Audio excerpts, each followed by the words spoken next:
Every team, every topic, everywhere. This is Believe.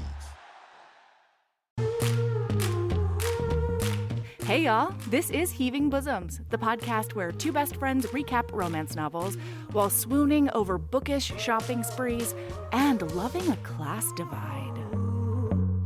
Gonna love what we love, do it out loud. Stack our shelves with the clinches out. Shout it from the rooftop, can you hear the sound? Yeah. Live your best life, love it out loud. Love it out loud. Welcome back, HBs. When we left off, Griff and Pauline were actually getting pretty close. If you'll recall, there was a library finger bang to end all finger bangs, and then she asked him to take her upstairs, but he refused. All right, let's jump in.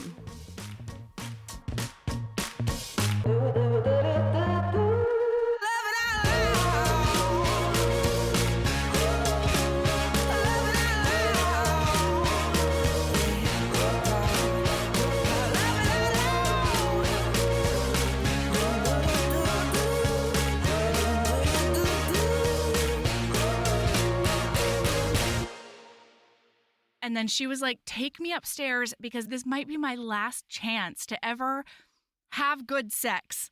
And he was like, I would love to, but I can't. I just can't. I can't because I'm a sad boy. I'm a sad, broken boy. Yeah. So then the next morning, when she walks into the fucking dining hall, Ooh. Griff stands for her. Like he would stand for a lady. And then immediately his mama, the Duchess, is like, oh, interesting. You have the day off. I'm leaving. Goodbye. And she looks at Griff and she's like, dude, you can't be doing that shit. This makes it very clear that something's happened. Yeah, like this makes it very clear that something has changed between us. And he looks her dead in the eye and he said, something has changed between us.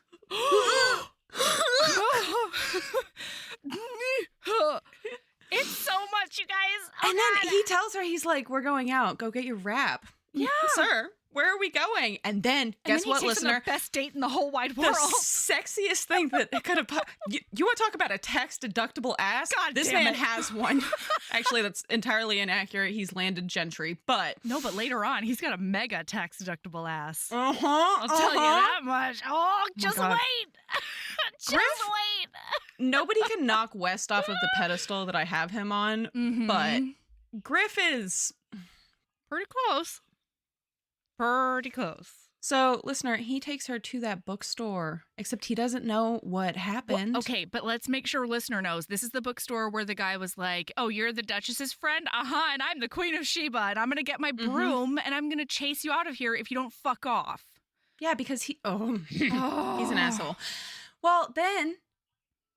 he says that he's taking her there, though, because he can't just leave her with £1,000 for her dream and call it good. He wants to make sure that she succeeds. Yeah, and this is a conclusion he's come to because of advice she gave him about, like, donating to the youth hostel or whatever. The youth hostel? That's not how that works at all. No. That orphanage. Mm-hmm. What is it called in England times? The Foundlings Hospital. The saddest baby hospital is what it really is. Yeah. Anyway, so he's like, you were right about that, and I'm going to apply the same logic with you. So instead of just giving you £1,000 and telling you to fuck off. To be clear, she's not a charity, Griff. No, but he, it's also very clear that he doesn't think that. You know what I mean? I know. It just at first, you're right. That's where my brain would go immediately. I'd be like, oh, that charity that you run. I'm your next charitable situation. Yeah, what the fuck? No, you're totally right. Yeah. I'm just being very charitable to Griff. I mean, that's fair. To be clear, he doesn't deserve it right now. No, but he doesn't. I support you. I'm looking back with rose-colored glasses. You know what I mean? I'm looking back. You are whimsying so fucking hard. You are whimsying like that's the only exercise that you get. It's true. Oh my God, look at me frolic. So, okay. So she is like, wait, that bookstore? Can we go literally anywhere else? And he's like, no, this is the best one. This is where my family has always shopped foreverdom. And she's like, okay, but I really want to go somewhere else. And they talk about it for a minute. And then finally she says, no, you don't understand. I can't go in there. I can't. And he's like, who pretty womaned you? Tell me everything that happened right now. What the fuck, Mel? I didn't. I was not prepared for that comment. Yeah, and so she tells him that this guy treated her like shit, that he was getting off of his shoe. And he's like, he gets this look on his face, and then he's like, don't worry, we're going to take care of this. And this is the point where I'll be your charitable cause, buddy. Let me know.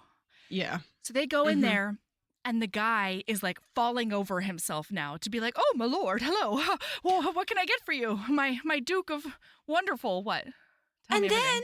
And then the fucking Duke is like, apologize to her, and this dude has the worst apology in the world. First he says he does not remember her. So many people come in here.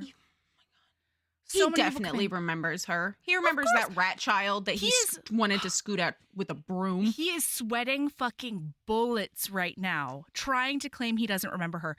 And then he says he does that non-apology thing. He says like, oh, I'm so sorry if there was anything that happened that made you feel uncomfortable. And then, so what's his nuts? Yeah. No, finish. I just have a story for you because I witnessed something happen like this as a youth, and it was one of the most incredible things I've ever seen. Whoa, I'm so excited. Well, yeah, so Sebastian says, do you accept that? And she says, I suppose.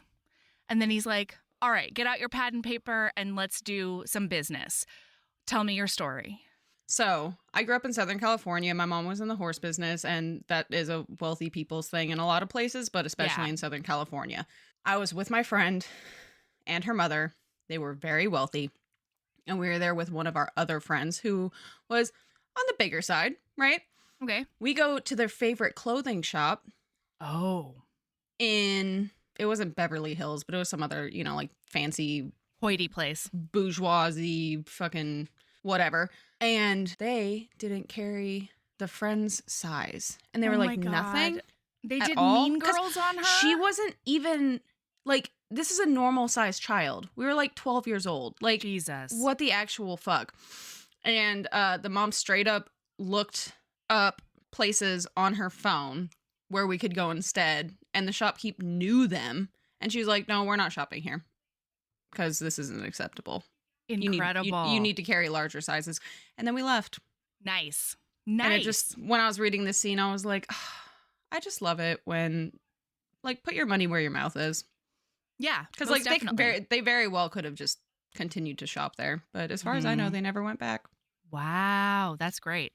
Yeah. And so when I saw this, Griff doing this. Because get ready, everybody. He does something even worse to this man, and I love it. It was so good. He fucking told the shopkeep, he was like throwing down names. He's like, I need this, I need that, I need all of these things bound in red leather with gold embossing on the front, side, and back. They need to be beautiful.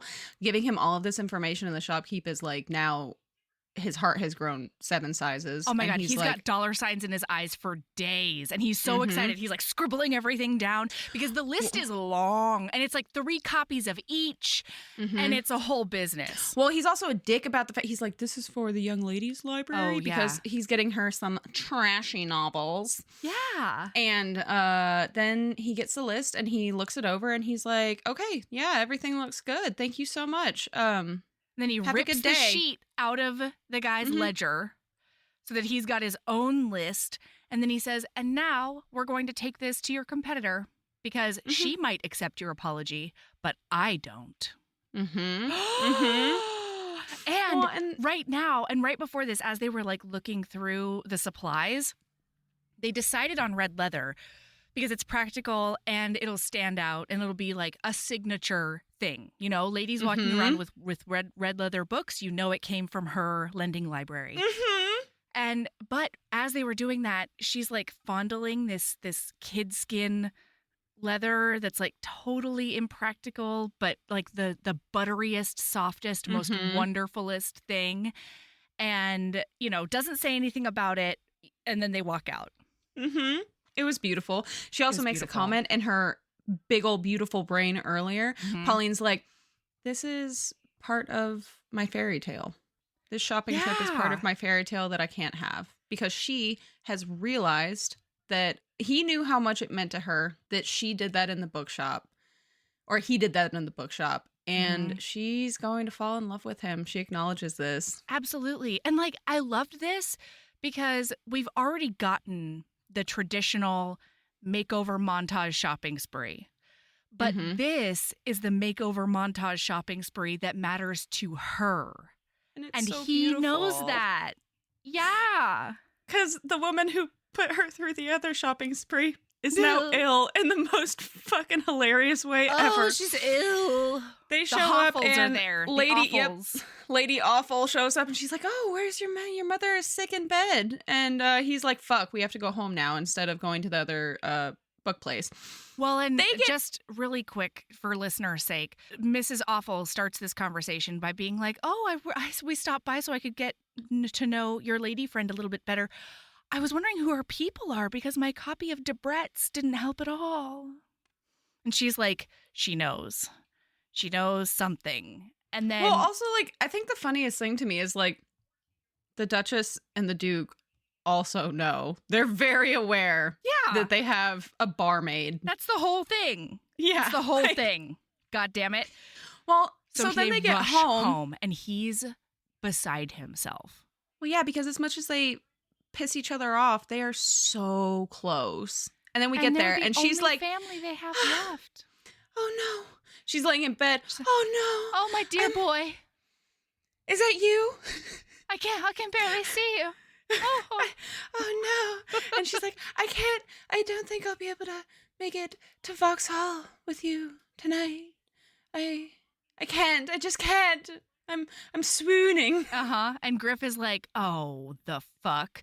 I was super worried, but as soon as she called me my dear boy, I knew she was making this shit up. She hasn't called me my dear boy once in my life." What, Sabrina, do you have a quote? Do you have a quote? No, I'm about to have a quote. Yeah. What I'm about to say. He sees a lump in his bed. There's a lump under the blanket. Under the counterpane. And guess what, listener?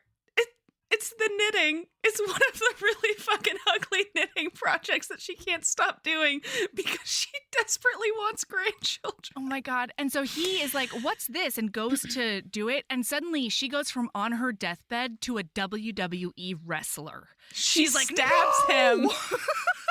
She stabs him. Here is a quote of what please. she was hiding. "What are you? Is that a brownie bite?"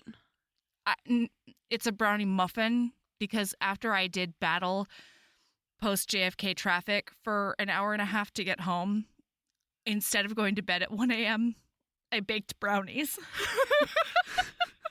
You know what? I am so glad that you have already gone full feral gremlin.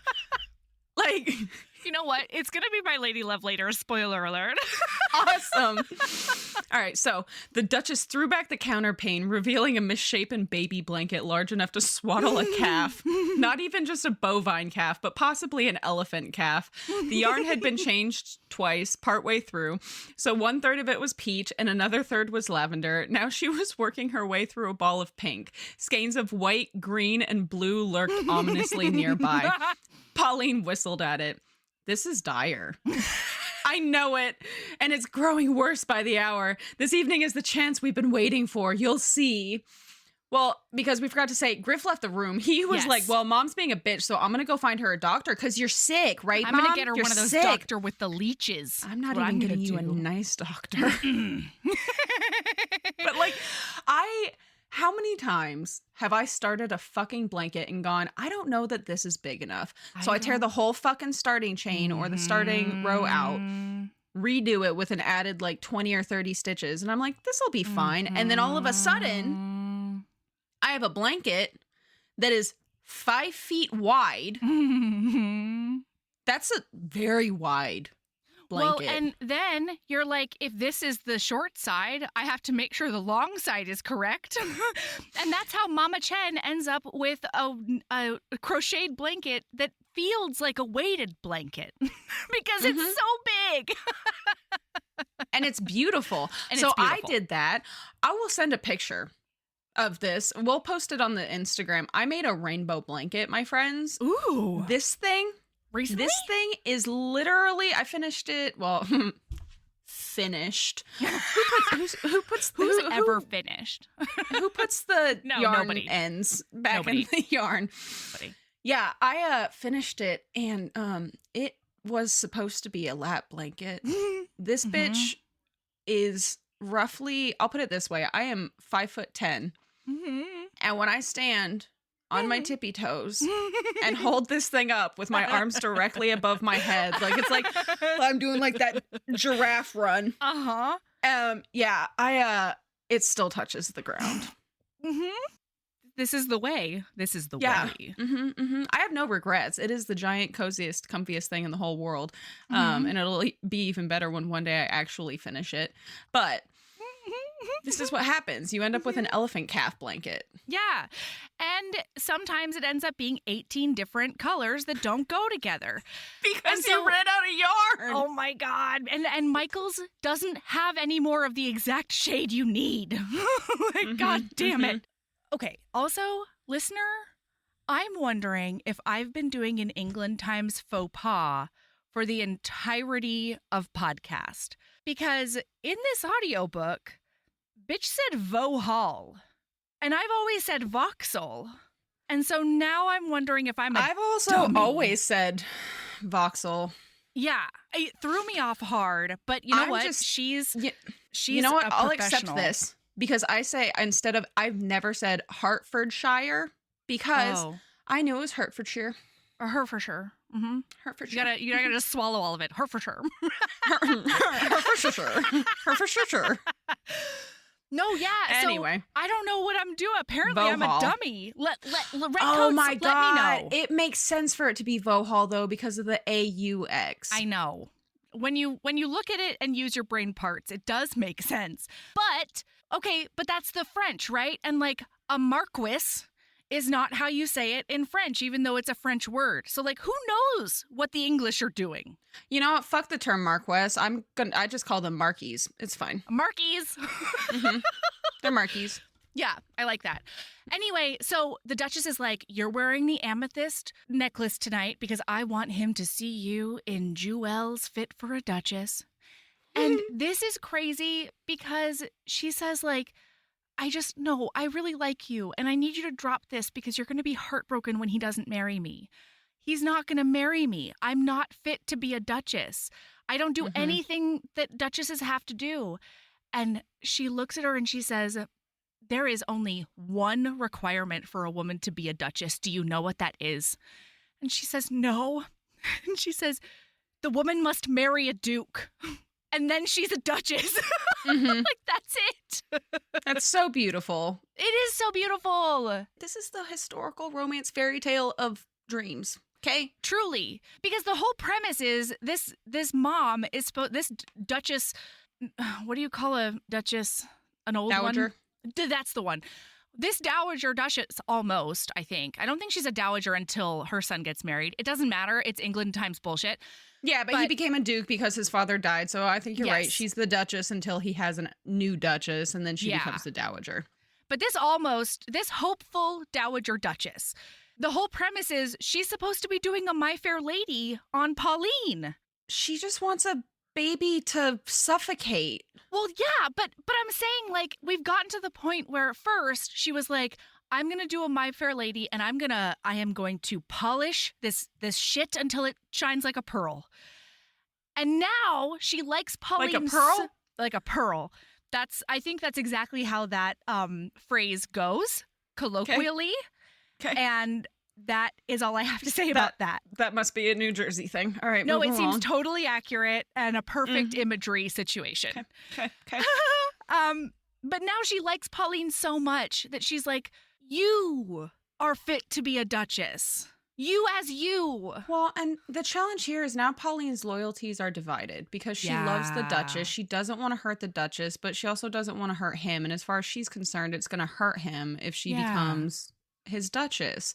When really, it's going to hurt him if she doesn't become his Duchess. Because he has to let her go. His brain, his heart, and his cock are just so in love with her. They're all in alignment. They're all on the same page. His heart has literally moved to the center of his chest. Yeah. So that it is just top to those bottom chakras. in love. Those mind, heart, and cock chakras are all aligned, okay? It's happened. Are people going to get mad at us about that? I don't know. Oh, boy. But yeah, so this is now, the though, sacral we have... chakra is the one in the pelvic region. Or maybe that's I think so, because that's the sacrum. Yeah, the sacrum is the Tailbone? tailbone. Yeah, that works. Yeah, but your front sacrum is maybe there's a different one for like the pelvic / up a little bit more one. God, why can't I remember it? Doesn't matter.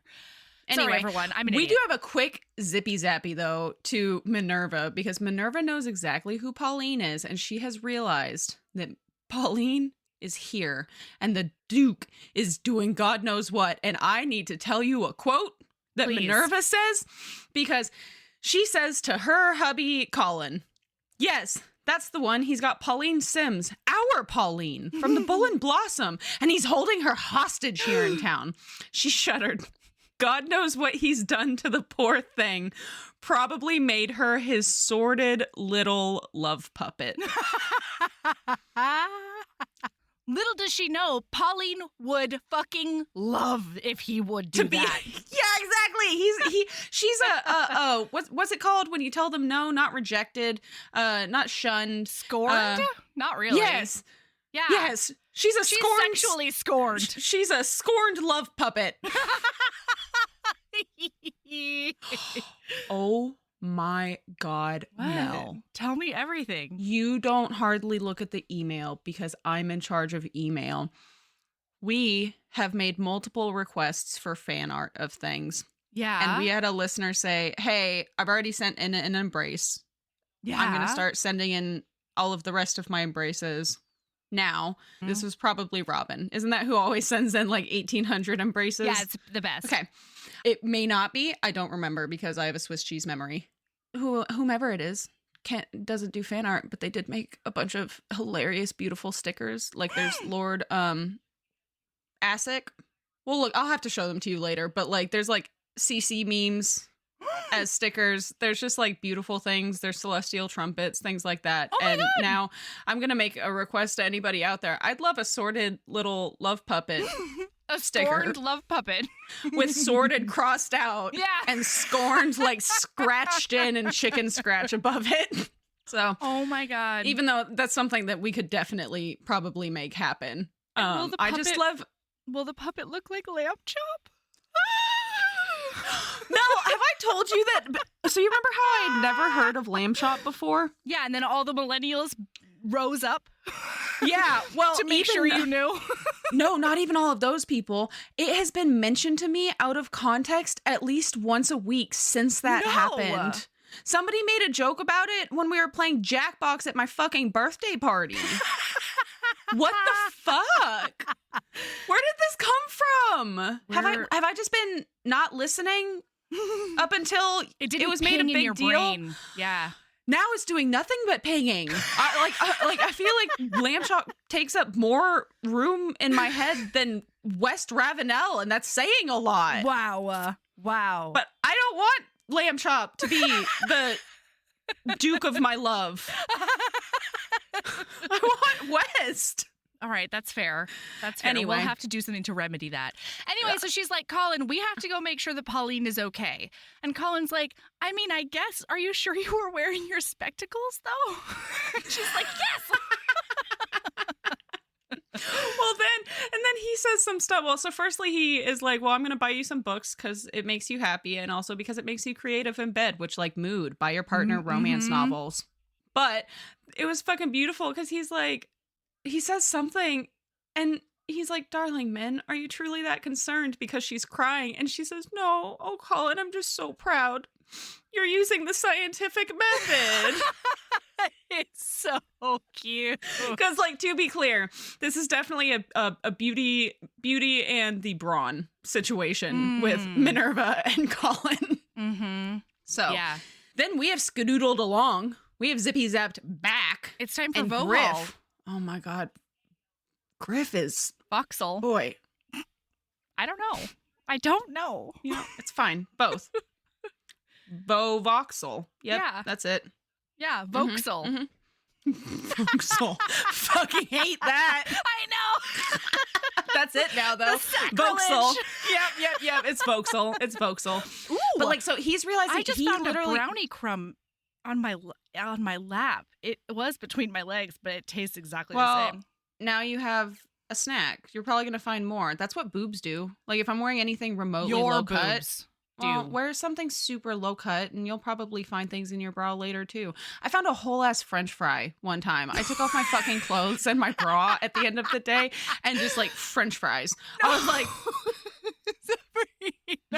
well, didn't even notice they were there. Didn't even notice they were there because guess what? It's big titties are sweaty titties. That's and right. I just those French fries just softened right up. It was horrifying. I mean, little titties are sweaty titties, so yeah, I can't- and so they just softened up. I had no It's just a idea it was in sliding there, scale. and then I just took off the bra, and they were like, "Hey, friend," and I was like, "I'm not eating that. I'm not eating that is that." not a snack for later, contrary to Well, popular belief. It is not something that I will be taking, but guess what? Griff can't stop thinking about her, and his heart No. is still saying, her, I'll take her. He can't I'll even take focus her. at work. He can't do anything. He Like- can't function. It was actually really beautiful the way that like he described it. So, you know that like thing that people talk where it's like you put the golf balls in and then you put the Yes. marbles pebbles. in and then you put the pebbles and things like that. He basically says that like all week his meetings with the people he needs to be meeting with, they're like cannonballs in a crate. And thoughts of Pauline, like million Mhm. grains of sand are taking it up, or grains of crystals of sugar might be more appropriate to say because she's sparkly and sugary from the It is first time more that he met her. appropriate. It is. It's so cute. But anyway, so they have to use a boat to get to Vauxhall. Yeah, they do. And she's never been on I'm a so boat. sorry. I can just imagine the people listening right now I'm just so sorry, screaming. Redcoats. I'm not. I'm so sorry. That makes it worse, Mel. No, I say it with the most love. It's all about love. I think it's even worse our that British you brethren. I feel like it's even worse that you live someplace that wasn't that like one of the first colonies or like Oh, one yeah. of the original This is 13? Revolutionary War Central. So this is right really here. just passed down. It's just it makes Yeah. sense. I would Hamilton never- hung out around here. I'm telling you. Hamilton. He did.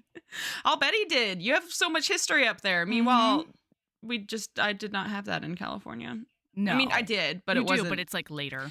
It wasn't like American Revolution history. No, it's like anti-Chinese. Yeah, History, it's fine. you know. Yeah, it's awful. It's also there's also some really pretty missions. You know, Yes.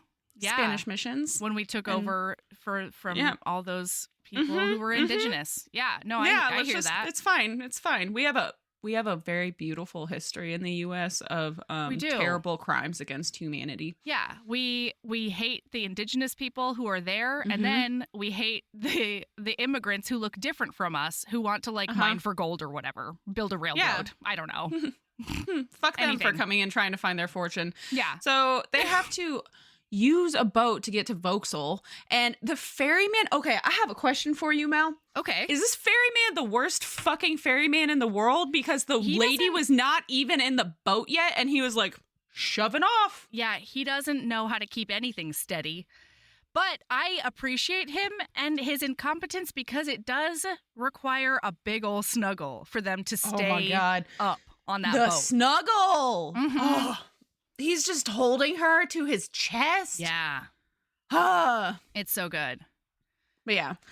So they get to Vauxhall, and he is like, he How sort of dare like you. has to fall in with his posse.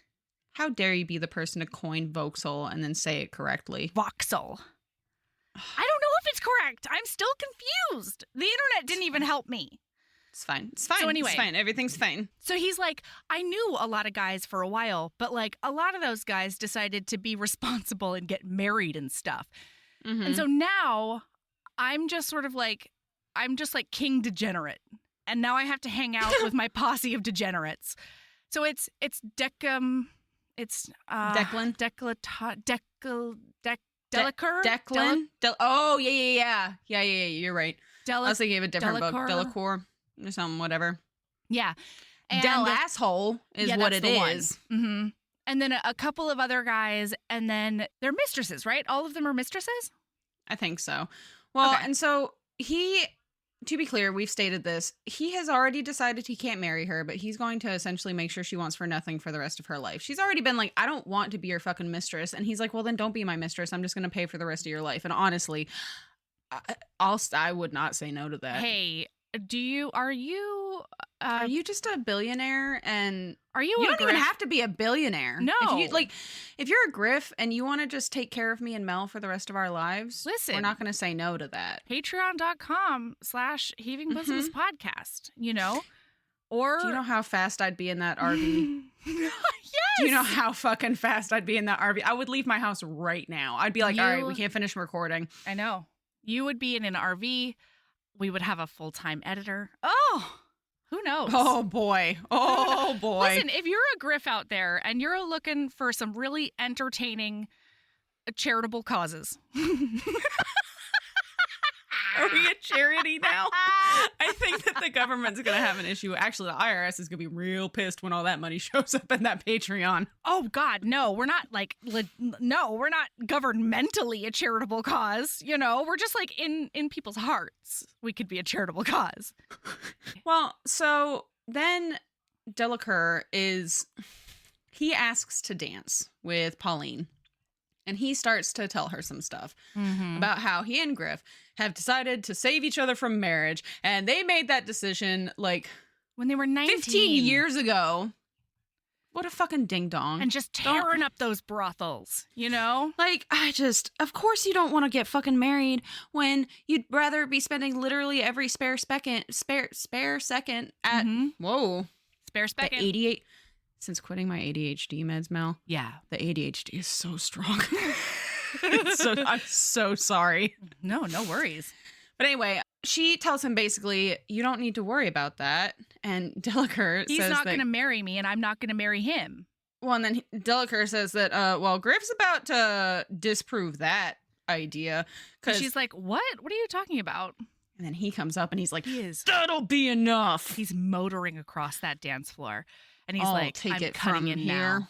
Yeah. Mm-hmm.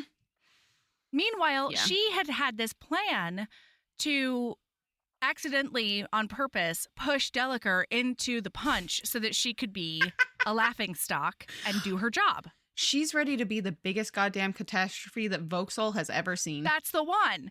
And so she's like, wait, you're getting in the way of our master plan. And he's like, you looked upset. You had a look on your face that seemed upset. What did he do to you? Yeah. And she's like, oh my God, I can't believe he noticed. So they dance around and then he decides to take her for a walk. Well, before that, Yeah. He was like, Delacour upset you. Yeah. I can kill him. Well, let me kill him. Tell me why. I'll kill I'll him. do it. Tell me why he fucking hurt you. Tell me how he hurt you. Yeah. I will murder him and I'll make it. I'm a duke. Yeah, and she's like, he's one of your closest friends from childhood. And he's like, and I'll kill that fucker. You just say the word. Well, and then she starts having another mental landslide with her sister, which I really fucking love that description, mental landslide. Yeah. Like, oh, that's such a good one. I've used that since rereading this book. But they go for a walk and she tells him about how marvelously he acted with Daniela. And then she's like, why are you so gloomy? And he says, don't try to fix me. And then now they're making out against a tree. That's right. And he's picking up those skirts. Oh, she's about to get a fucking traditional Vauxhall finger banging. No, there's also a titty out. The titty's out in Vauxhall. Uh-huh. Yeah. Which, to be clear, from what I know about Vauxhall, this isn't it happens all the time. shocking. Yeah. This happens is constantly. you want to talk about a den of inequity? It's Vauxhall. Among those copses of trees. So then he says, I don't want, how does this happen? He says something like, I don't want someone. I want you. And No, he doesn't say that. No. Oh, yeah. No, he says, I don't want someone. And she tells him that everyone needs someone.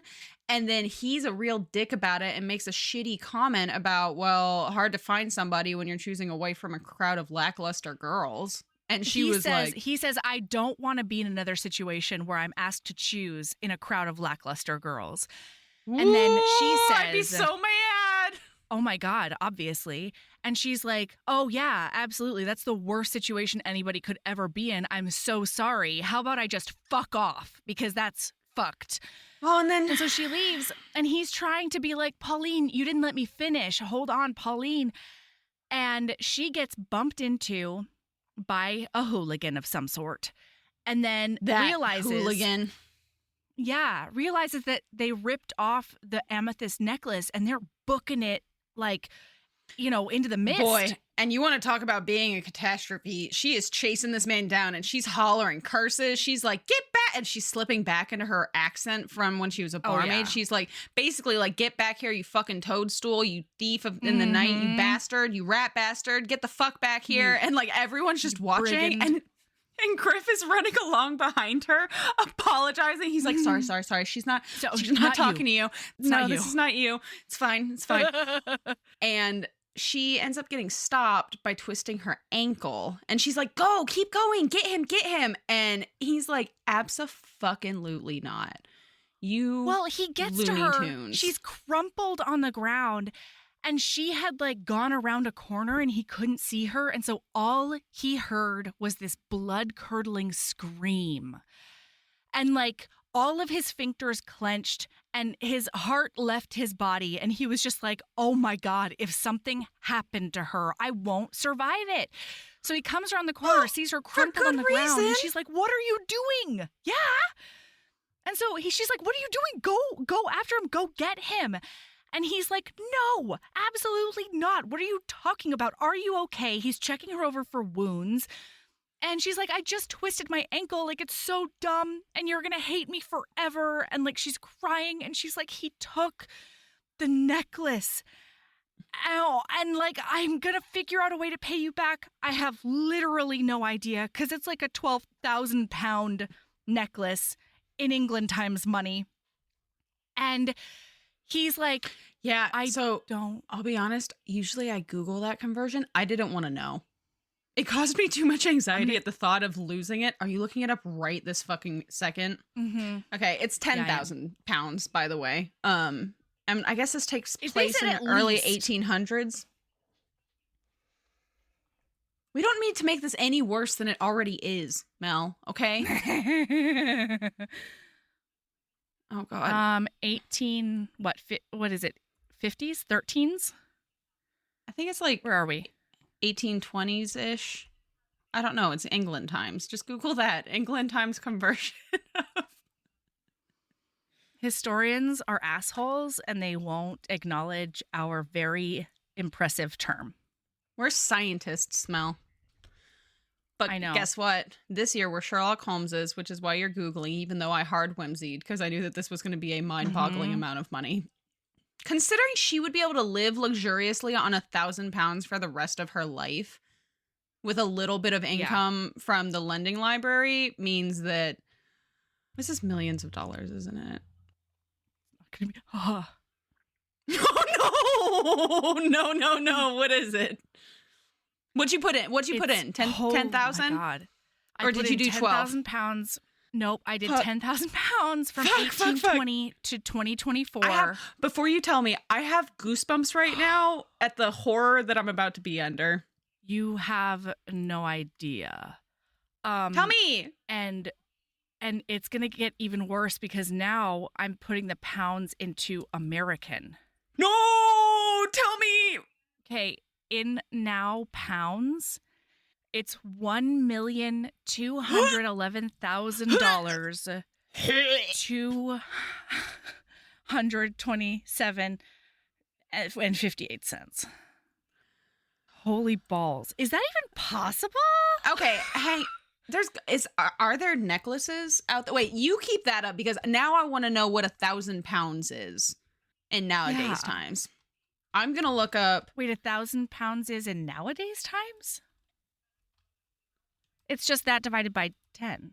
Yeah, but I'm too lazy to do the math. So it's like what, $120,000? Mm-hmm. Are there $1 million necklaces? I'm googling Period, the $1.25 million necklace. No. Well, the first thing that comes up is man steals semi-hauling $1.25 million worth of new Corvettes. Oh my God. Okay, I'm not seeing.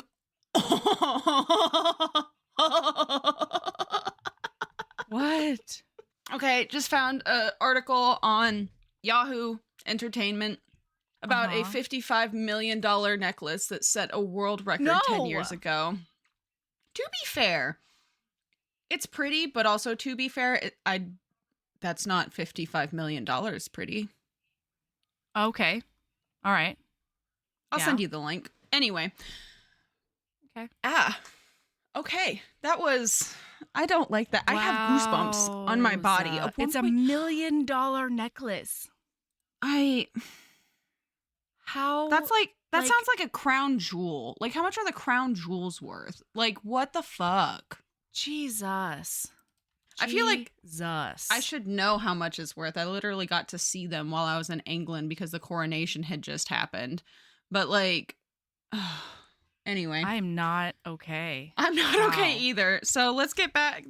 Yeah. Oh my God. If I lost that necklace, I would just drown myself in the Thames. I'd be like, you can just drop me off. You can just drop me off the edge of a boat somewhere. Thanks. Bye. Oh my God. So, wowza. I'm shaken to the core and I don't know how to finish this recap. All right. Well, it's going to get better from here because he carries her home and he's mad, clearly. He calls a doctor and all of these things. Well, and she starts apologizing and he says that he's mad, but he's like, I'm trying not to direct my madness at you because I'm not mad at you. I'm mad at this situation.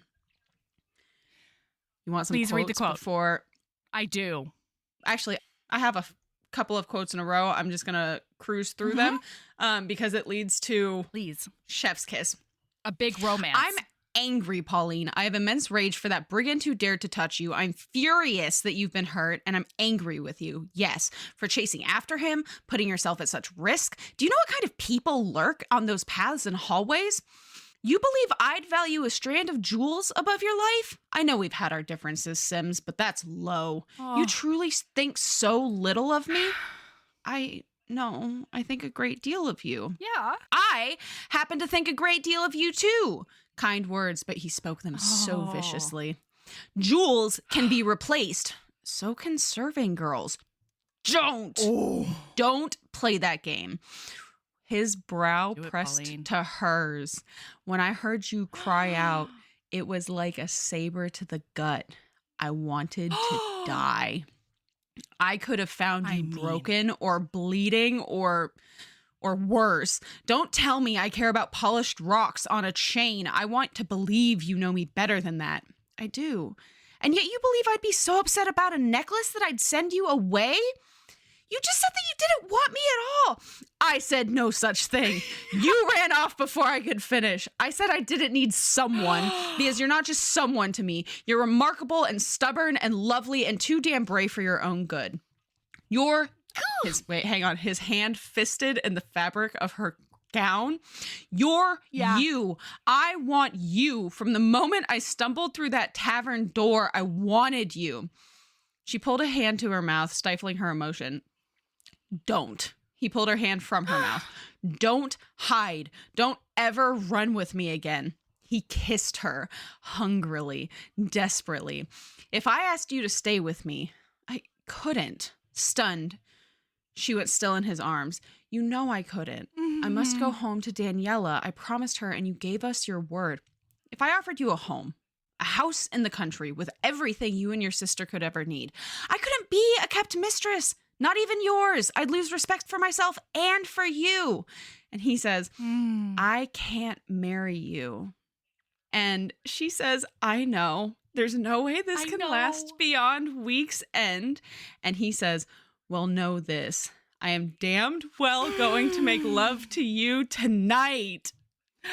Melody! It's on TM.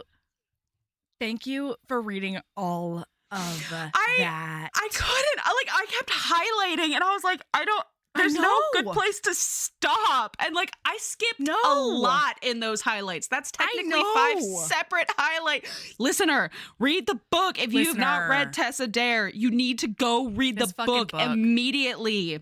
Oh my God. Wow.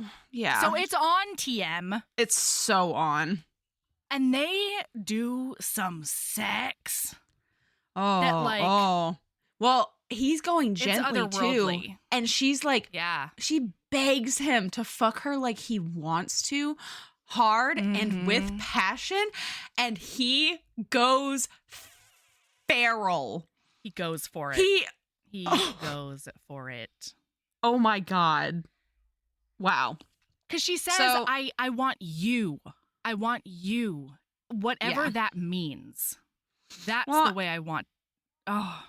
And then at the end, she cries because this is going to end at the week. And everything about him is perfect to her. And then he just holds her and lets her feel her feelings. And then she asks if he's hurt because of the wound that he got, the saber wound from last episode. And he confesses that he's in desperate pain, but it's not on the outside. It's deep inside. It's on the inside. And because she's been saying up until this point, I know that something is hurting you. I know that you're in pain somehow. And you don't have to talk to me, but I would love it if you would tell someone. Yeah. And so now he's saying, no, it's not anything physical. It's something inside. And then she says, do you think I could kiss it better? And he says, I don't think it'll work, but I do vow to lay very still and let you try. Same, buddy. Same. We can give it a shot. It's fine. Yeah, we can give it a shot. Also, I just realized how ironic it is that what mug you're drinking out of, considering that's the last thing you have to do today, is work to keep the tiny humans alive. Any tiny humans alive. You just have to keep you alive, and you're not a tiny human. No, I am a full-sized, bountiful human. Bountiful. What I am. I like that. Same. Okay, listen, I had a bit of a body positivity crisis the other day because another thing I'm doing while the kids are in Taiwan, and it just lined up, is a friend of mine and I are going to go to a traditional Korean spa for her birthday. And it's super well known in the area. But because it is, traditional Korean, nudity is required. And required? Required. You are not allowed to bring a bathing suit, period, the end. So I had a bit of a body positivity crisis. And I was like, I can do this. We can do this. We can totally do this. And as I was like, you know what? I just have to air it out. I just have to get it out into the world, shed some light on it. And so I texted my friend and I was like, hey, this is going on with me. And, we chatted a bit. And then finally I was like, you know what? I think it's going to be liberating. And I think I texted something like, so let's go. And let's just wave around our capable, beautiful, bountiful bodies. She was like, yeah. Yes. Let's do it. I can't wait to hear about this. So I'll report back about how it goes. Because I feel like a big old hypocrite. Yeah. No, okay. I feel that way too sometimes. Like when I'm telling somebody oh my God, if I'm giving them a talking to about mental health or body positivity or loving yourself, things like that. I'm pretty good at that most of the time, a little bit of the time. Sometimes. And then I'm giving somebody that talk and they're like, oh, is that how you do it? And I'm like, Are you asking me to walk the walk instead of just talking the talk? talk. How dare you? How could you? Speaking of walking the walk and not talking the talk, or talking the talk but not walkie-talkie Either way, bullshit. frankly. Yeah. Griff is walkie-talkieing because he Yeah. is, so they fuck it out again, and it's amazing. Boy. He takes care of it. It's so hot. And then he is like, but this can't last again. Mm-hmm. And then Griff, he makes some dumb fucking statement. I don't remember exactly what it is about servants. Do you remember what he said? Yeah, I do. What is it? She says, I have to go back to my room. And he's like, no, stay a little bit longer. And she's like, but the servants are going to be up soon and they're going to be like lighting the fires or whatever. And he says, they're servants. Why in the world would we care what they think? And then she like stiffens a bit beside him and he goes, oh, please. Can we just rewind, or can you just try very hard to not hear what I just said? Like, can we just forget about the whole thing? Well, and so then and she she's says, not I discovered. don't want to quarrel. No, but this is important because she says, I don't want to quarrel. I don't want to waste what we have left. And he says, what do we have left? And she says, a week, Griff. Uh-huh. No. Well, and then she does get up and leave. And so she's not discovered. And she says, she walks. Uh-huh. Well, she asks him permission. She's like, can I go through your joined rooms? And he's like, yeah, I'll walk you back. And she says, no, you rest. It's fine. I can figure out my way back. But then about 35 seconds later, he's like, oh no, like, wait. But it's too late. It's too late because she's in the locked room. And I'm going to trigger warning this for child death. If you don't want to hear about this, infant and like death. Also, infant death, go ahead and skip forward probably a minute or two. We'll keep it short. Mm-hmm. Turns out, we find out that room has a ton of pictures of unicorns and rainbows and ponies. It's an England Times Lisa Frank room. And that's because what it is. he had a mistress and found out that he was taken care of, and she was pregnant, so he disappeared to go take care of her. Well, so he was pissed when he found out because he didn't want children. She didn't want children. They were both very careful. And so he's like, how the fuck did this happen? She was an opera singer.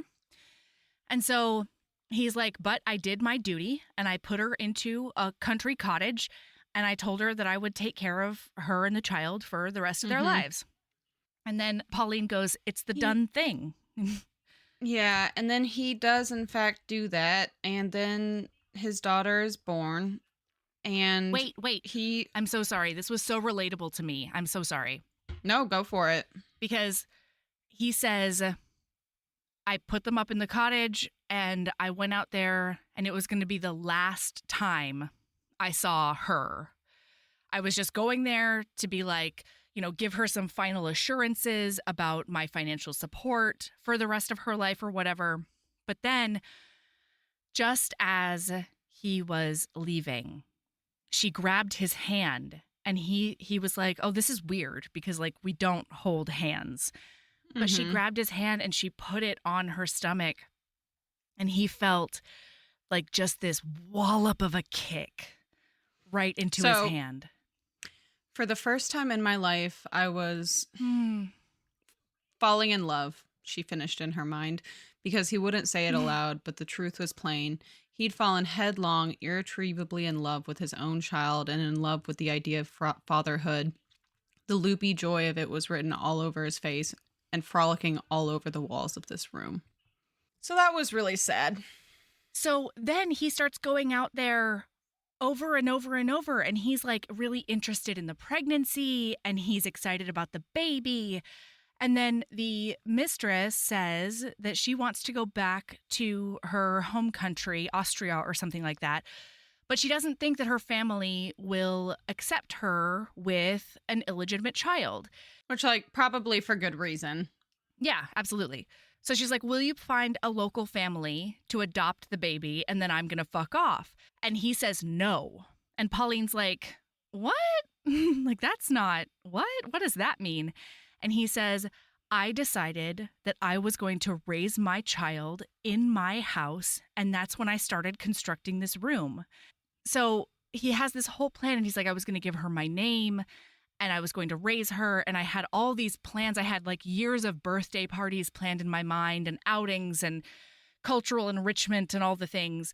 And he says that normally nurseries would be up in the dormer rooms, but he didn't feel comfortable having the baby that far away. And that's why that she's part of like the master suite set of rooms. So the baby is born.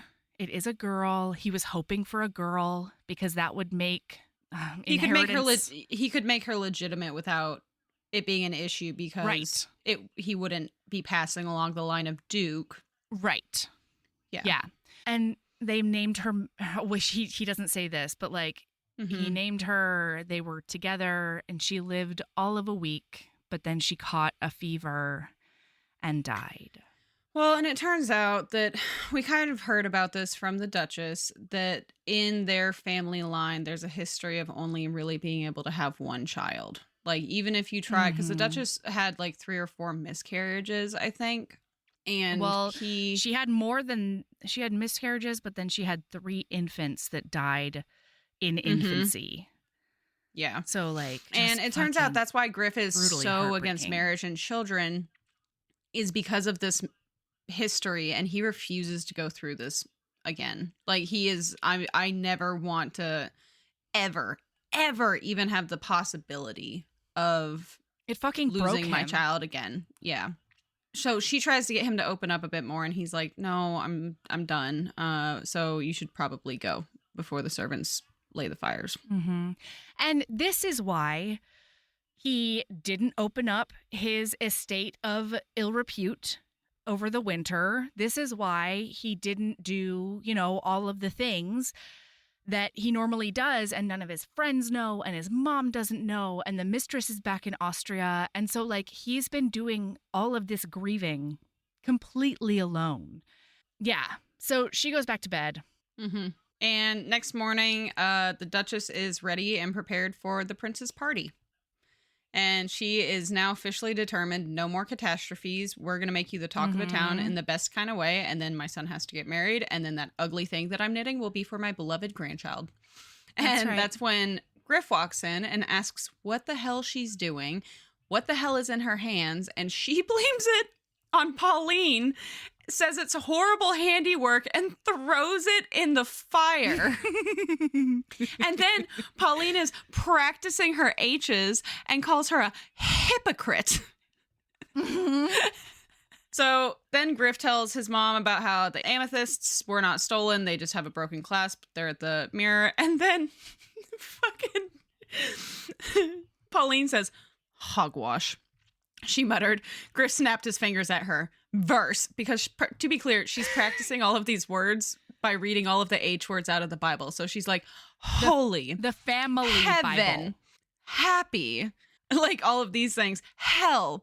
And Griff snaps his fingers at her. Verse, chapter and verse. I should like to know where precisely in St. Paul's letter to the Ephesians he uses the word hogwash. And then Pauline lies and says that it was written in the margins, which means they brought every single servant in to see who wrote in the family Bible. And then it all blows up. It all falls apart because she realizes one of these servants is about to get fucked because of her lie. And so she's like, it was me. I made it up. And wow, I feel so much better now that I've gotten this lie out of my system. Is there anyone else? Well, she's looking at him. Before that, she starts to confess. So she's like, and you know what? It's time for confession times because Griff's lying to you about something. That's right. And Griff's like, And it's very clear that he thinks she's about to talk about the child. And instead she says, the amethysts were stolen. They're gone. Because she realized he would never, ever forgive her if she had said something. But this does, as you stated, lead to confession times with the servants. Well, and but she says, is there anyone else looking directly at him and looking directly at the Duchess? Is there anyone else who might want to unburden themselves? She wants him to tell his mom about the baby, and she wants the mom to tell him about her secret knitting and her, heart's desire for grandchildren. Yes. And like tell each other how much they love each other and stuff. And instead, please, Sabrina, tell them what happened. So I don't have quotes, but I do have a whole paragraph talking about what happened. Yeah. This leads to confession times with the servants, which makes it known that one of the footmen is fondling multiple of the maids, and now they're all mad at him. And then the footman tells everyone that the butler wears a corset, and then the doorbell rings, and nobody even moves because they're in the middle of confession times. And Griff says, here's a thought. Why don't I answer that? No, wait. And the most important confession is the French lady's maid. I can't think of her name. She Fleur. confesses that she's not French and that she just doesn't speak a whole lot so that she seems mysterious and you can't hear her accent.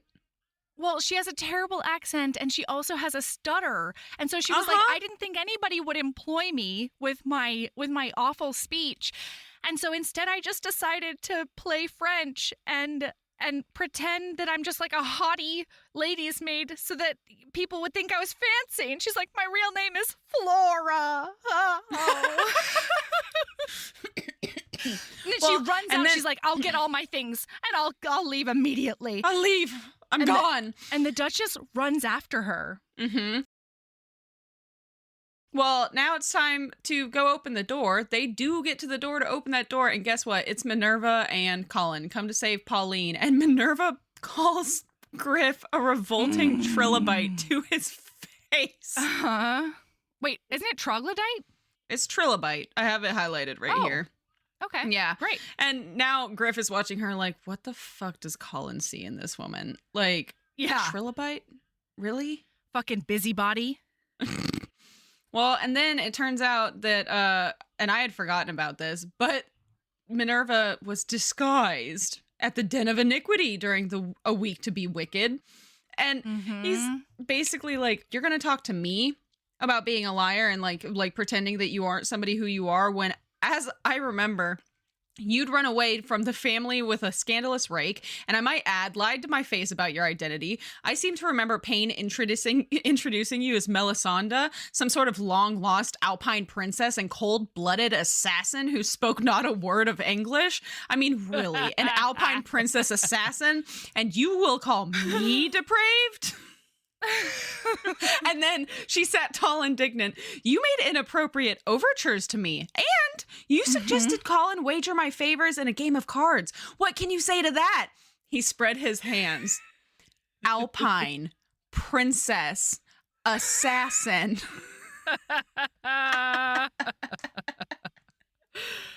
It's just beautiful. It's the best. I love Minerva. Anyway, by the end of this, they're like, Pauline, you can come with us anytime. If you're in any kind of situation, come with us right now and we will make sure you stay safe. And so he's like, yeah, Pauline, great. If you want to go with them, go with them. And there's like a big pause. And in his inner monologue, he's thinking, oh my God, is she actually considering leaving? And then she says, no, my lady, it's fine. I'm going to stay here. I'm not being mistreated at all, blah, blah, blah, blah, blah. And then they leave. And then afterwards, he looks at her and he's like, what was that? What was all this, my lady, my lord, and like, eyes at the ground and being all submissive and stuff? Like, where's the Pauline I know? And she was like, well, I couldn't really tell them exactly what was going on without a lot of explanation. And also, like, it would do us well to remember who the fuck we are, because there are 33 ranks of precedence or something between a duke and a serving girl. And the rest of the world is going to remind us of that at any and every moment. Every single time that we're seen together. Or Right. either of us are seen. And he says, Yeah. I never forget who you are and who I am. Guess what, friends? We get some England times role play sex. What? We get some demonstrative role play. Oh boy. So he tells her that she's right. They should remember their places. And then he tells her to clear the desk after locking the door. And so she carefully moves the inkwell and then pushes everything else onto the floor like a cat. Just ping, ping, ping. Goodbye. So he gets her up on the desk and like pulls her feet onto his thighs and is like slowly pushing her dress up. And then he goes down on her. And it was incredible. And it's never happened to her before. Well, of course it fucking hasn't, because every person that she's ever dicked it down with has been only giving a shit about their own pleasure. Yeah. And I loved this because she's like, oh, nobody's ever. And then he says something to the effect of, if you're trying to dissuade me, that's not the way. And then like gets in there. Oh, do you have the quote? Griff, wait.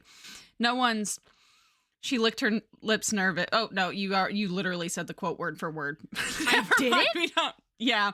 Well, so if you hope to dissuade me, that was the wrong thing to say. That's exactly what just came out of your mouth.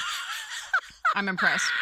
I do have another quote, though, that comes after that. Because when she comes, gives her his hand to bite down on.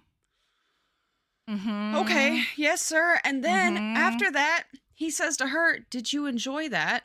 Yes, she managed. There were no words, save that one. Yes, yes, yes. Do you believe that I worship every inch of this lithe, detectable body? Do you understand that I would take a saber to the kidneys before letting you come to harm? She nodded, breathless. Good. Because now I'm going to teach you a lesson. And he bends her over that desk. Sir. He tells her to hang on. And then he tells her, manners. Remember whom you are addressing, and gives her a smack on the rump. And she says, please, your grace. And then she says, tup your humble servant, I beg of you. And he says, that's better. What the hell? And then she says, harder if it would please your grace. And he says, oh, it pleases me. And then he just sloops her up by the hips. Oh, yeah. And just pounds her into oblivion.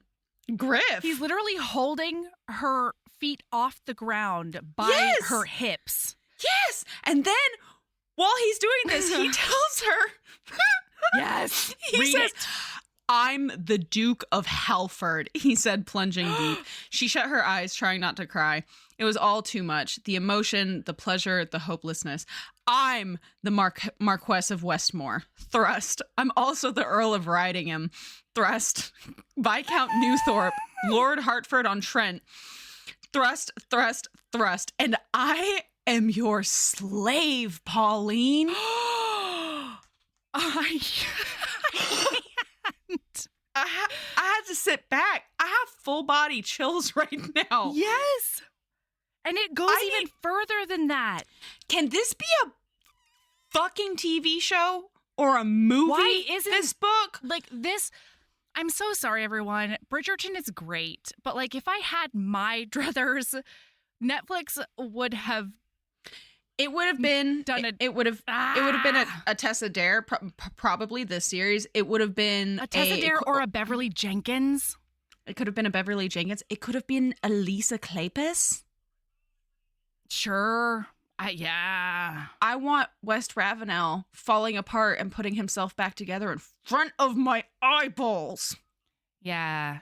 But that pirate historical from Beverly Jenkins, like I haven't read that. It's fine. And like I haven't read any of the Bridgerton books. I've heard that to enjoy the TV show as much as I do, I should just continue that. And that's okay. Yep. I'm okay with that. But also like, slave. I'm your slave, Pauline. Thrust. Oh my God. And there's more than that. Doesn't it go on? He's like, I'm your slave. And then it's like, I never forget who you are. His voice was edged with need. Do you hear me? Do you believe it now? Yes. There could be 1,000 ranks between us, and I would not give one damn. Every blue-blooded vein in this body pounds with desire for you. I feel like jaunting over to Piccadilly to wait for someone in passing to ask me, how do you do? Simply so I could reply, just had the best sexual encounter of my life. Thanks for asking. Every blue-blooded vein in this body pounds for you. Pounds for you. How dare everyone? Sir. Abso-fucking-lutely not, okay? Tessa dare. Madam. Like, now I understand her pen name because she dares. She dares. God damn it. Oh, dude, I don't think you can see it, but like every hair in my body is standing on end right now. I know. Yeah, and it's just so hot. And then we find out the super cute thing that he successfully fixed the clock and he's going to donate it to the Sad Children Hospital. And yeah. It's just super, I'm sorry, hostel. I really like that. The Sad Children Hostel. Jesus. But then they well, end and up then going... she's like, you can probably do one better. And they decide to do a Shirley Temple, my dad is not dead in the war movie on everyone. Mm-hmm. You know, where they bring all the... I hope anybody knows what I'm talking about. Well, so they bring... I don't, but I'm just going to nod along and smile because I get the gist of what you're saying.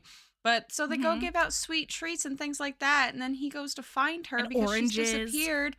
And she's in the... Yeah, got to get that scurvy out, man. Yeah.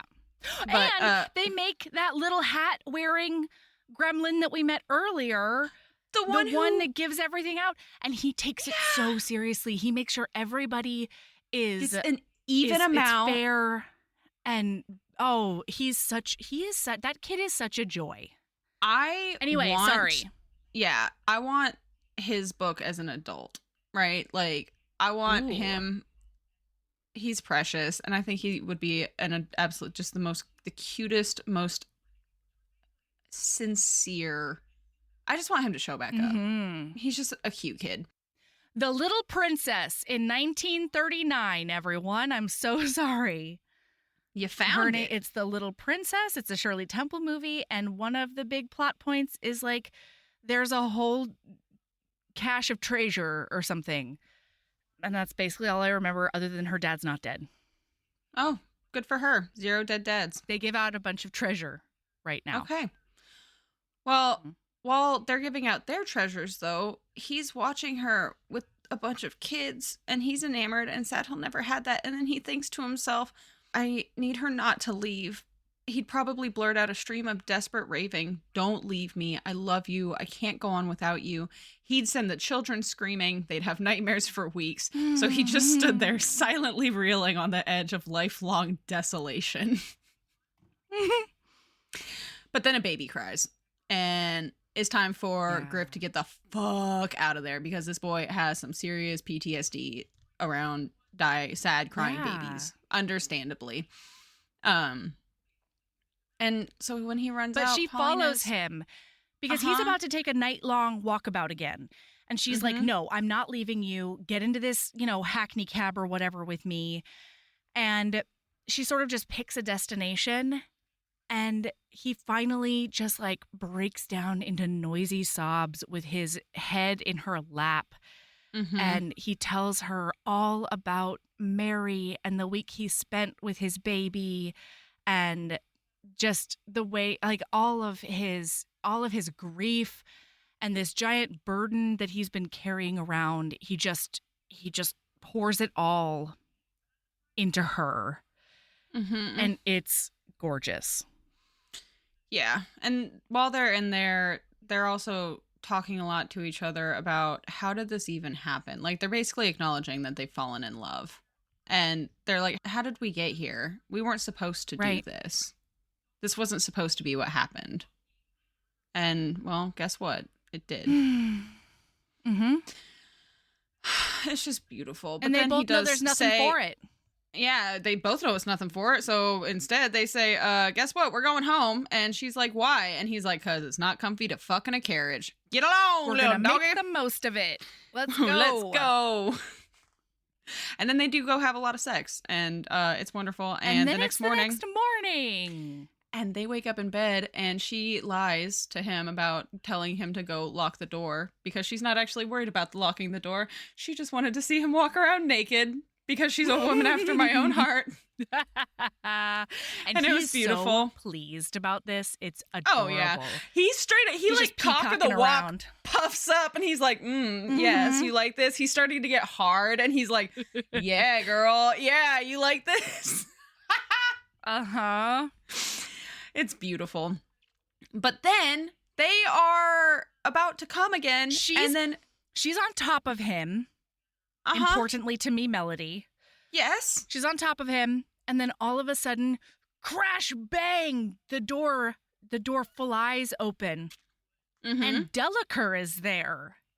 Yeah. And he's like, stop everything. Don't you? Oh, and oh my God. And as they're about to come, he's like, let me come inside you. Will you please let me come inside you? Don't make me pull out. And she's like, yes, do it. Because they're both like, consequences be damned. Yeah. Well, so Griff is unhappy about this. And I do have to read you this quote scene because it's hilarious. Because Delacour is basically saying, we know who she is. She's a barmaid. They figured, like, Lady Awful figured it all out, blah, blah, blah. And he told all the scandal sheets. At least no one can expect you to marry the girl. The gossip will deem her just another of your debauched larks. Toss her a bit of money and send her off. But I hope you've been careful not to get a brat on her. She probably hid it from you. But there's imbecility in the bloodline. Griff paused in the act of fastening a button on his breeches falls. He looked up at Delacour for a brief moment. Del, it will take me about 10 seconds to button these. That's how much time you have to run. I'm not going anywhere until I'm certain that this run. He finished his last closure, swung his arms at his sides, shaking his fingers loose. I mean it, Del. You had better flee because I fully intend to kill you. Yeah. Love a protector. Love a protector. God. And what a good protect. He's like, you will not talk about her or her family like that. Abso-fucking-lutely not. It's just beautiful. And so they go careening around the goddamn townhouse. And Griff is fixing to murder his oldest friend. Absolutely. He literally says, I died for her and I'd kill for her. The rest doesn't concern you right now. And he says that in response to Del being like, well, you wouldn't marry her. You can't believe yourself in love with her. And he's like, I'm going to stab you so deep in the throat that your children's children feel it. Okay? Oh my God. Also, listener, this was so hot. They end up in like a salon where they normally play fight, and they get actual swords. Everybody's armed. And he says, Del, I have something to tell you. You know all those times we've been fencing together? Del's Yes! like, yeah. Do you have it highlighted? No. Okay. And he goes, I haven't told you. I've been holding back. And then he just attacks. Anyway, the only thing that saves Griff. Anyway, the only thing that saves this man's life is her coming in and being like, Griff, no, you don't want to do this. Like, regardless of anything else, you cannot kill this man. You do not want to do this. And he says, look at that. It's a lowly barmaid who's saving your life right now. And then he looks at her and he's like, fuck it. I want you. Yeah. Well, and he tells her he's going to marry her that day. Like, this is happening. We're going to get a special license today. And then the Duchess walks in and is delightfully snarky in front of Del about how she already knows he's an asshole and that Griff is in love with Pauline. And then This is the best. Somebody they get on to Pauline about keeping secrets, and she says, you would chastise me. Before that, the Duchess says something like, so you're getting married? And Griff says yes. At the same time, Pauline says no. No. And then the Duchess goes, oh, so am I the deciding vote? They're both like, no. Which is hilarious. Griff should have said yes, because guess what? Duchess was going to say yes, too. But anyway, but then it all falls apart because Pauline says, you would chastise me for hiding secrets, for not living the truth. You, with that locked room upstairs. The color drained from his face. He darted a gaze at his mother, then lowered his voice. This has nothing to do with... Of course it does. She retreated a step. You're asking me to trust you'll love me openly, that you'll never be embarrassed or resentful of my origins, my family. How can I believe those promises when you won't tell your own mother about her? And he's like, stop, roll it back. And like his eyes are daggers right now. And she knows that she is sacrificing her relationship with him in order to preserve his relationship with his mom. Because she's like, I'm gone anyway. Hate me as much as you want to, but please talk to each other. Take solace in each other. And so she says, you're ashamed of her. And he says, I am not ashamed of her. And she says, then say her name. And he just yells, Mary. Her name was Mary. Mary Annabelle York, born the 14th day of last October, died the following week. She lived all of 6 days, and I loved her more than my own life. He turned away from her, leveling a small table with a single savage kick. God damn it. Oh. The Duchess pressed a hand to her mouth. This scene fucked me up so hard. I know, and I don't remember if it's now or in the scene in the room, but he says something like I don't need a girl to come in and save me and teach me how to love because I've already met that girl. And he says she was about yay big. It was in the room. And he holds his hand. Yeah, he holds his hands like about a foot apart. And like she had no hair and no teeth. Oh my God. And it was so funny, but so fucking sad. Yeah. So then this is definitely the third act breakup because she goes with Susanna and Minerva because she runs out of the house basically. Doesn't she run into Susanna like on the road?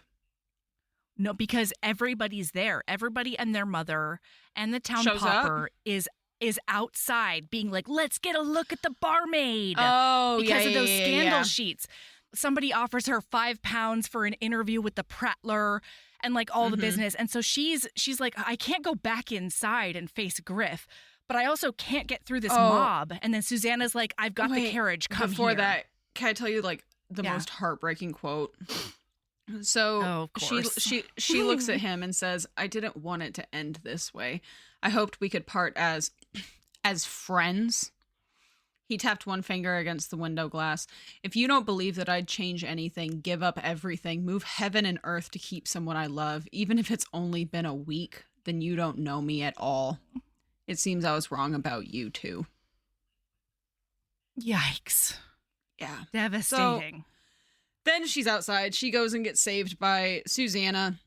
And then there was the most like friendship heartwarming quote about how Susanna and Minerva are going to handle everything. She's still going to go to the ball.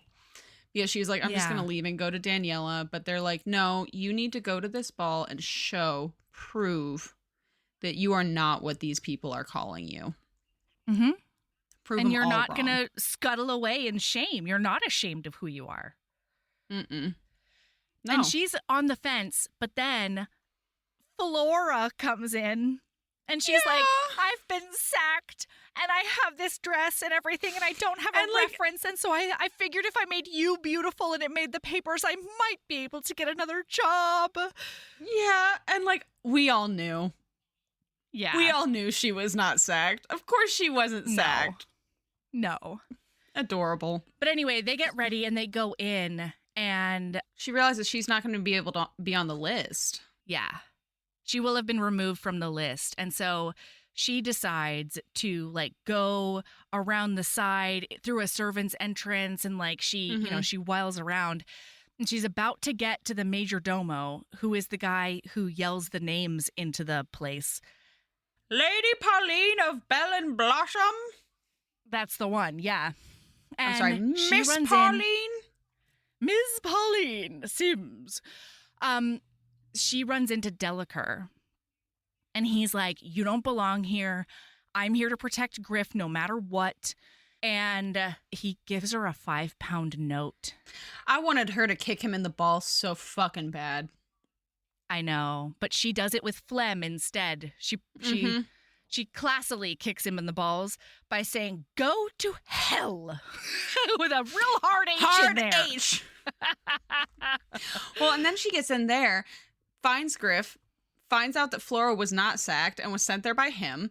And he tells her that he comes immediately over to her, and the first words he says to her is, "You don't belong here." And she's like, "Oh no," and she's gutted. And then he says, "The most beautiful woman in the room should not be hiding amongst the potted plants. You should be out in the center. Come here."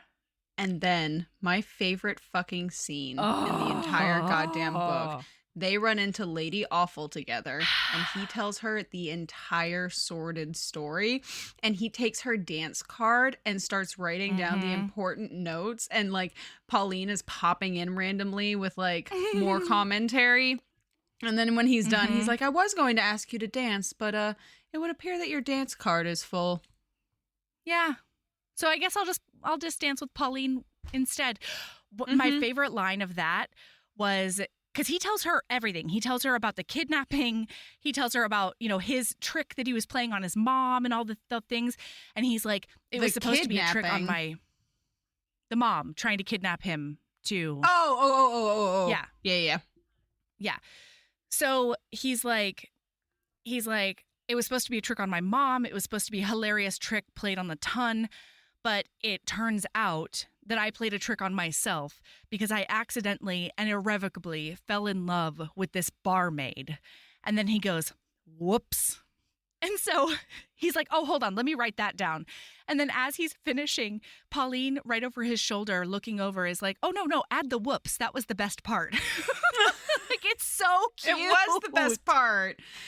And then so I thought the book was over. No, but hon. it turns out this is the Tessa Dare book that has 5 endings. And not a single one of them is an epilogue. No, not a single damn one of them. Single one.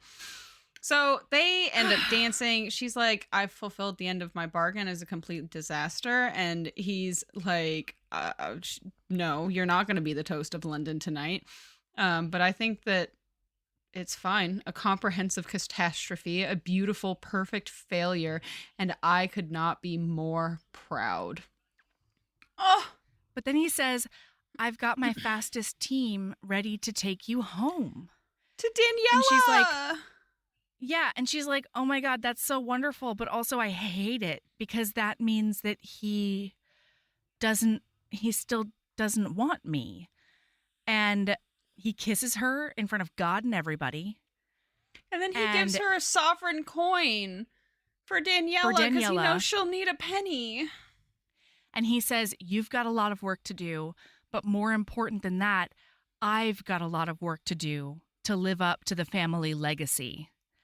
So I've got the carriage waiting for you, and it's going to take you home." And she gets in and she's like, "Oh my God, that was goodbye. We're never going to see each other again." Oh no, he tries to pay her before she gets in the carriage. He's like getting out his checkbook. Right. And she's like, "Oh my God, no." She like shrivels up inside and she's like, "No, I can't. I absolutely cannot take your money." You ever just think about how easy it would be to forge a check in 1815? Back in England times? Yeah. Like, you wouldn't even get caught. You forge a big enough check and you're just gone. I mean, you would definitely get caught. Bitch, I'm leaving. I'm going somewhere else. Here we come, Mexico. Yeah, maybe if you fucked off immediately. And I guess it would be maybe a little bit easier if, honestly, instead of somebody like being like that, a servant. and trying to pawn something because they always got caught if they tried to pawn something. If you literally just fucking write a check and get that fucking bitch cashed and leave, I feel like it would just, it wouldn't even have to be a big check, right? Like, yeah, who knows? It could be a $25,000 nowadays check, and that'll get you out of town. It's true.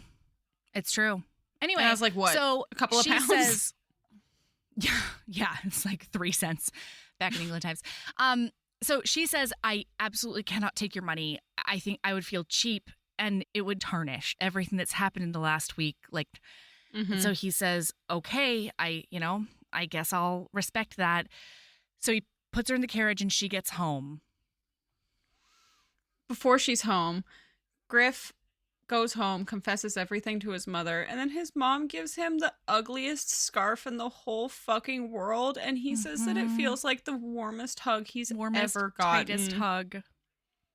Oh, and then she's home, and they make it in time for Daniela to go to church with her coin, and she gets back to see her bestie, and there's a package, and then a quote that made me cry like a fucking baby was, because the package was the crate of books, and she says, he knew her. This crate of books said, he knew her to the deepest, most hidden places of her soul. He respected her as a person with thoughts and dreams and desires. He loved her. He truly did. And most poignant of all, this crate of books held one clear, undeniable message. Oh! Goodbye. Ugh! Yeah. You're a ding-dong. It doesn't mean goodbye. He's coming for you. I would think the same thing. I would think the exact same thing. Oh, God. I'd like to I like to think that I wouldn't, but I think I'd also be thinking the same thing. Yeah. Like, how does it mean anything else? I know. One of the reasons that she says this crate of books proves that he loves her and he sees her and he understands her is because everything is bound in red leather except one book, which is bound in that kid skin fawn leather that she was just fondling but not saying anything about. And it is a book of her favorite poet. I know. Like, how the fuck dare everyone? It's so beautiful and so sad. Anyway, we jump to months later. The Two Sisters Lending Library is open, and it's been open for about a month, and it's a huge success.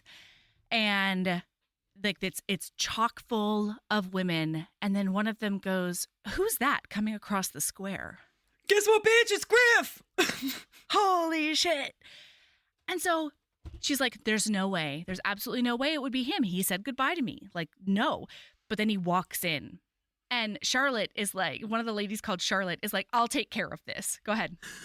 Well, then, so he goes to walk in and he has to say a line of poetry or say a rhyme to get into the library. And so he says, there once was a libertine duke. He preferred trout and cod to klook. He let his love go, but he wants her to know. I haven't ceased thinking of you since that night, Pauline. Not for a moment. And Charlotte's like, that's terrible. That doesn't even rhyme. And then she tries to say that he wants her to know every time he thinks of her face, he wants to puke. And he's like, no, absolutely not. That is not the way this rhyme will end. And then Pauline said, he deserves a stern rebuke. And he says, I will take that one. Can I please come in? Please. So they let him in and he comes over there and she says, stop right where you are. I can't do this. Like, you can't just waltz into my life anytime you want to. It's going to emotionally destroy me. And so unless you're here to fall on your knees and propose marriage to me, you need to leave. And then there's like this pause and then he hits his knees. And he's like, I had a whole speech. I didn't think it was going to go this way. I thought maybe you'd let me get a couple of sentences in. He hits the ground and she says, oh no, Griff, no. And he's like, you can't refuse before I even ask. Yeah. Oh my God. So anyway, he asked her to marry him. And they have this whole talk about like how things will go and how things will be different and all those sorts of things. He's bought that asshole Lady Whittlebottom's house from the top of episode 1. And he has plans to like make Sussex his main home with her. And she like and finally he sold she's everything. He donated like everything. And it's so funny because Charlotte is now bemoaning this fact, like groans, and they're like, "What's that?" And he's like, "I could give it all away. That's the improvement. That's what I can do to make things better. I was overdue for some improvement." And she's like, "All of it?" "Oh no," Charlotte moaned. "Now he's worse than an arrogant, debauched duke. Now he's a poor duke." And he says, "I will never be a pauper. Like, there are some things I legally can't give away. But everything that I could, I decided I would." And he says, found my natural talent. Yes.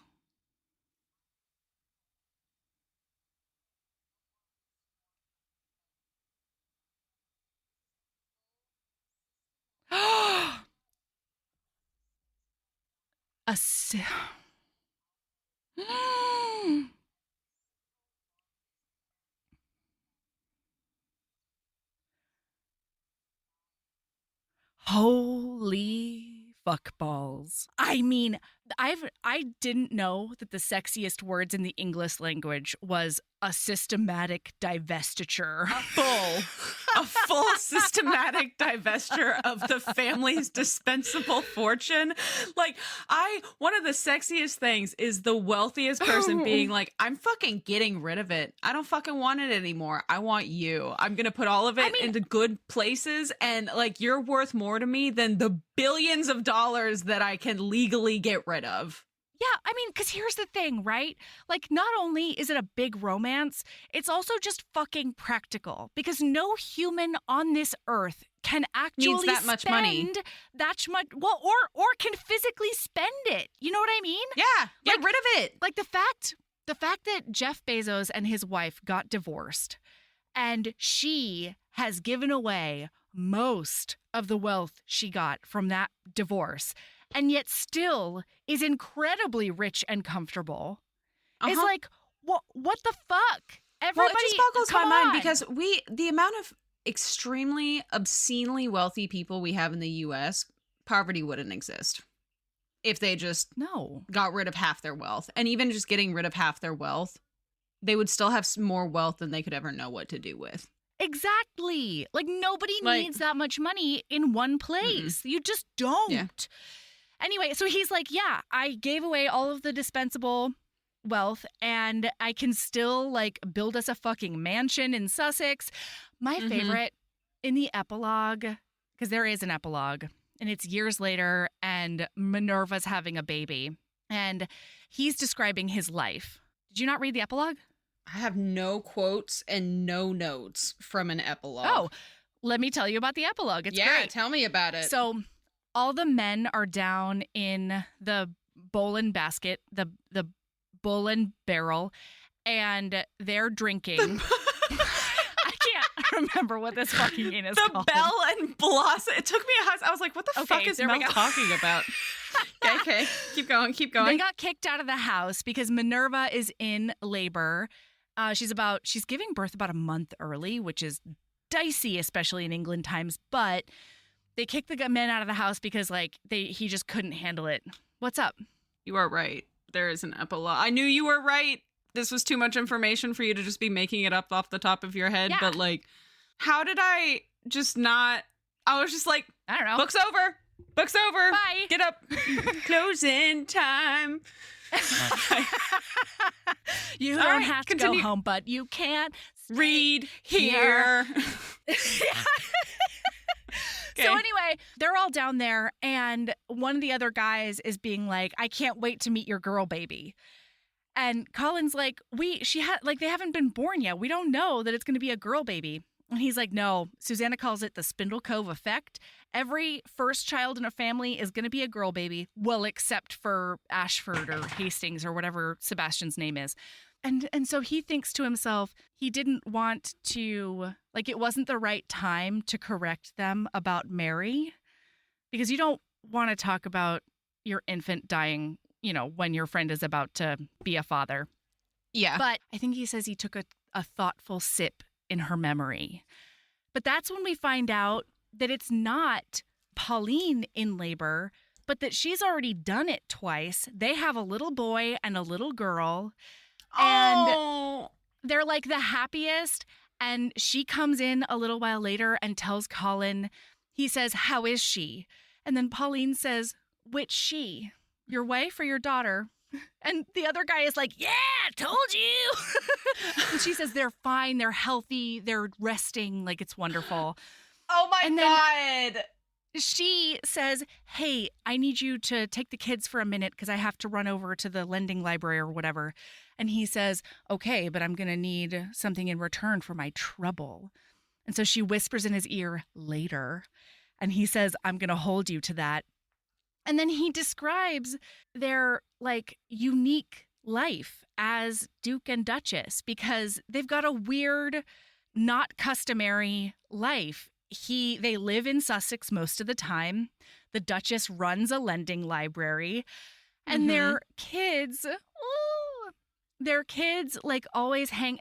The Duchess always enters the Bull and Blossom from the back, in the back entrance, the servants' entrance, like the employee entrance.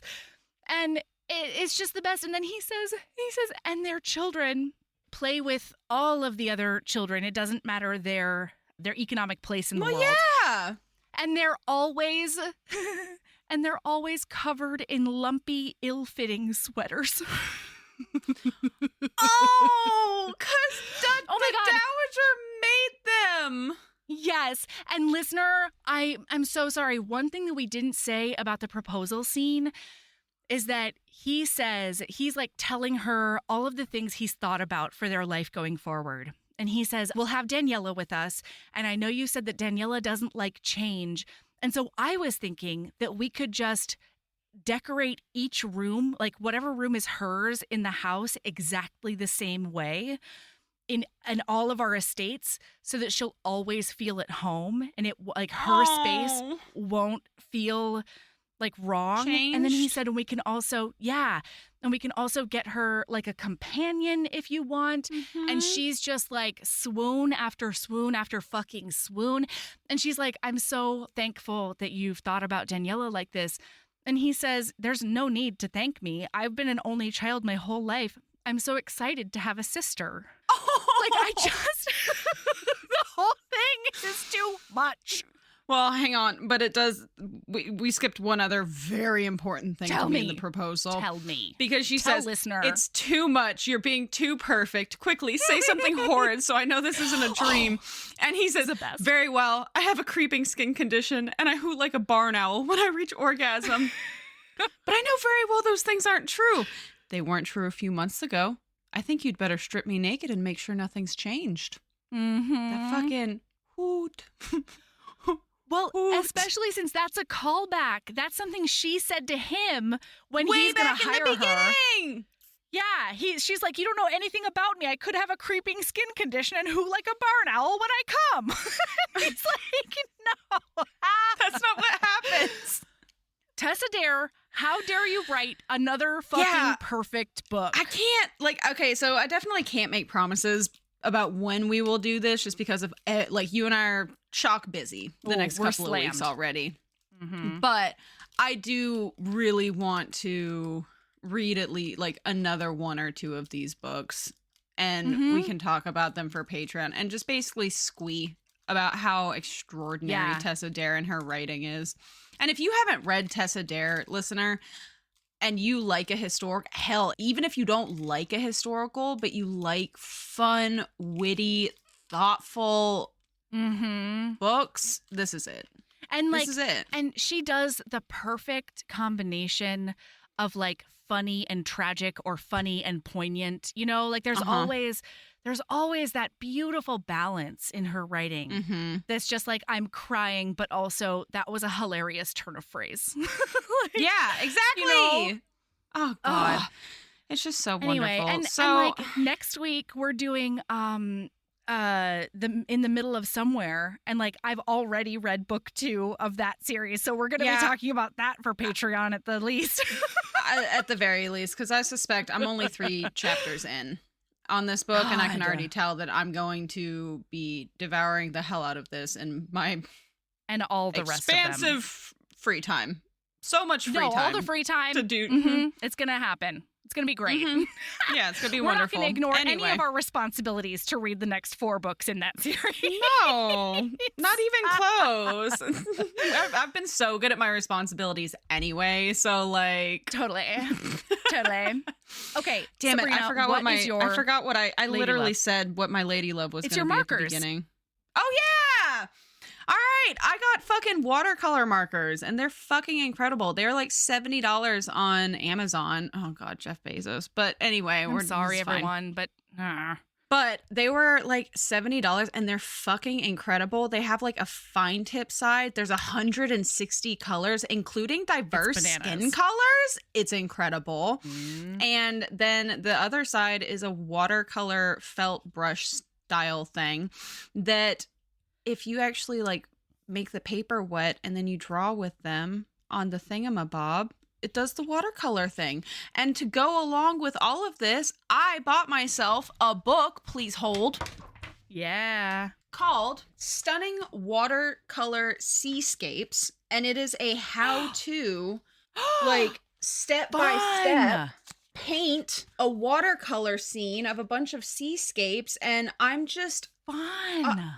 I am so fucking excited and delighted. And look at this. Oh boy, that's gonna be Look gorgeous. at that. I'm very excited. I've gotten back into watercoloring or like coloring in general, and I'll probably be reading a lot more audiobooks because of it. And I'm just really happy. Makes me happy. So that's my lady love. Buy yourself some fucking markers. Because I have so many markers and colored pencils already, but if they're not giving you the joy that you need in order to do the thing, fucking when you can, go buy yourself a nice ass set of markers. Right. The thing that lets you do the exact type of art you want to do. Yeah. Mm-hmm. My lady love is, I don't care what time of day it is. If you feel the need to bake yourself some brownies, whether it's just on a whim or as an emotional crutch of some sort, you go ahead and you bake those brownies, okay? Because like I said, I dropped off my family last night and I'm so excited for them. But, you know, it was just the weirdest feeling in the whole wide world. Like sending them off and like coming back home, you know? And I did. It was 1:00 in the morning. And I was like, I'm wired anyway from like the tea I drank to make sure that I could be like a really safe driver there and back. And it was it was like JFK traffic. There was standstill traffic even at midnight at one point coming from JFK back to my house. That tracks. Yeah, and it was just like, it was a stressful thing in general on top of like what I was actually doing. And so I was just like, you know what? I definitely want a brownie right now, but I also know that I'm going to love having a brownie every once in a while for the next 5 days. So like, let's do it. Fuck yeah. It was a great choice. I also think it's very bold of you to say that the brownies are going to last you 5 days. How dare you? I thought that as soon as it came out of my mouth, I was like, it's going to be a maximum of 2. Yeah. I love you. I've already eaten 4 of them this morning. So...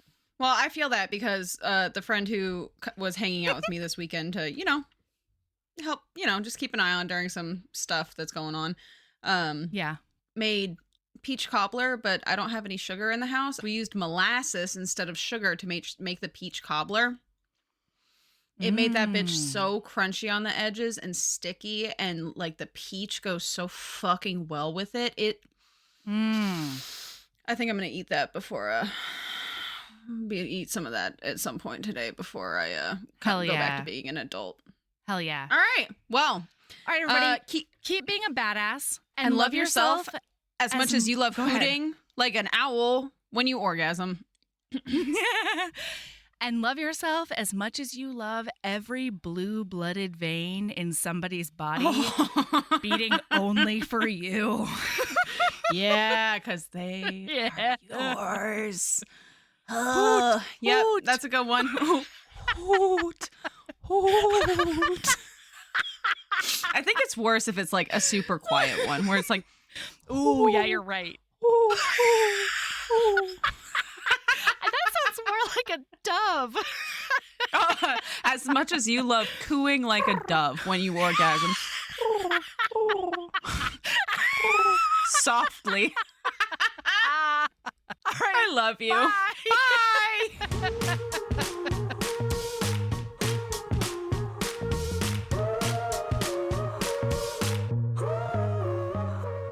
Thank you for listening. We'll be back next week with our 2024 Reading Embrace celebration. See you then. Heaving Bosoms is produced by us, Melody Carlisle and Sabrina Bradley. Editing is done by me, Melody Carlisle. Our theme music is by the incredible singer-songwriter Brittany Fonts, and our art is by the ultra-talented author Kate Pryor. If you like our show, remember to follow us on your favorite podcast app, rate us 5 stars, and leave a review. That one small action is a huge way to help the show. If you want to get in touch with us for advertising inquiries or anything else, you can email us at heavingbosomspodcast@gmail.com.